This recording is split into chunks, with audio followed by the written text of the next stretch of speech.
Welcome to my YouTube channel. Today, we're going to discuss one of the most dramatic and tragic collapses in history, the fall of the Inca Empire.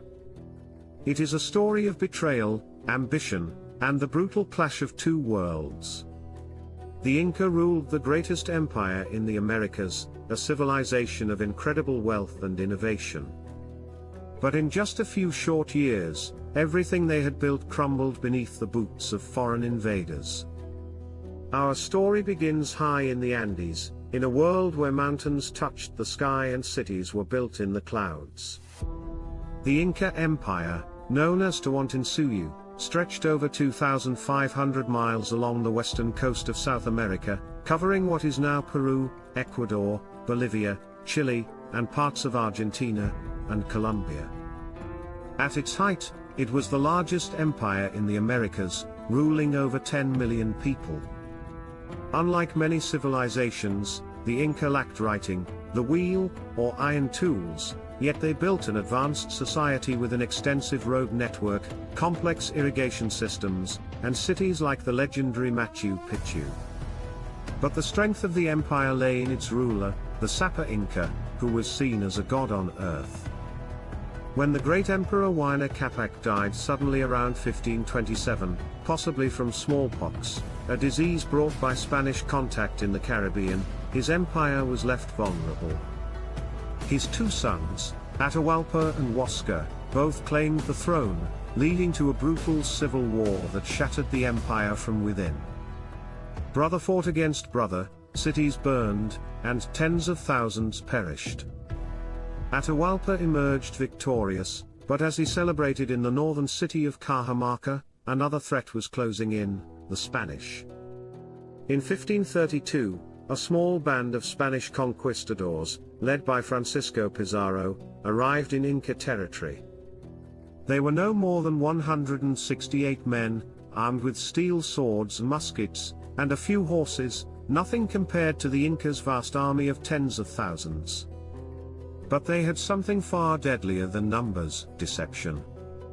Pizarro sent messengers to Atahualpa, inviting him to a peaceful meeting in Cajamarca's main square. The emperor, believing in his divine authority, arrived with thousands of unarmed retainers, confident that these bearded strangers posed no real threat. What happened next would change the course of history. As Atahualpa and his men entered the square, Spanish cannons roared, muskets fired, and swords slashed through unarmed warriors. It was a slaughter. The Inca, who had never seen such weapons, panicked. Thousands were cut down in minutes, while the Spaniards, safe in their armor, suffered almost no casualties. In the chaos, Atahualpa was seized and taken prisoner. The god king of the Andes, ruler of millions, was now in chains. Realizing the greed of his captors, Atahualpa made a desperate offer. He promised to fill a room, 22 feet long, 17 feet wide, and 8 feet high, with gold, and another twice over with silver, in exchange for his release. The Spanish eagerly accepted. Over the next months, the Inca stripped temples, palaces, and tombs to gather the ransom. By some estimates, the treasure totaled over 13,000 pounds of gold and 26,000 pounds of silver, worth hundreds of millions today. It was the largest ransom ever paid in history. But gold alone could not save Atahualpa. Once the treasure was collected, Pizarro saw no reason to honor his promise. Fearing an uprising, the Spaniards accused Atahualpa of treason and ordered his execution. On July 26, 1533, the Inca emperor was strangled to death by a garrote. With his death, the heart of the empire was shattered. Though the Inca resisted, the Spanish pressed on, marching into the great city of Cusco, the empire's capital.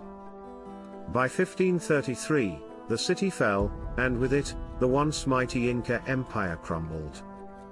Pizarro placed a puppet emperor on the throne, but true resistance had already begun.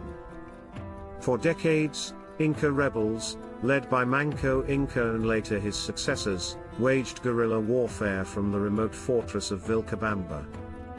But disease, betrayal, and superior Spanish weaponry slowly crushed the last remnants of Inca power. By 1572, the last Inca ruler, Tupac Amaru, was captured and executed. The empire was no more. But the story of the Inca did not end there. Though the Spanish erased much of their civilization, their legacy lives on.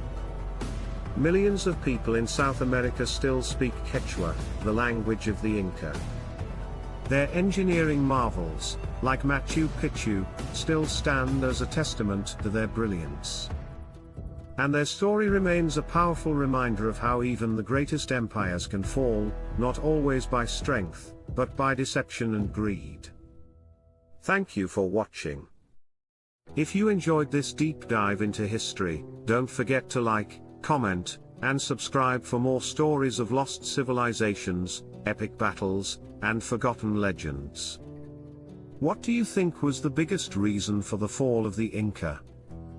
Let me know in the comments, and I'll see you in the next video.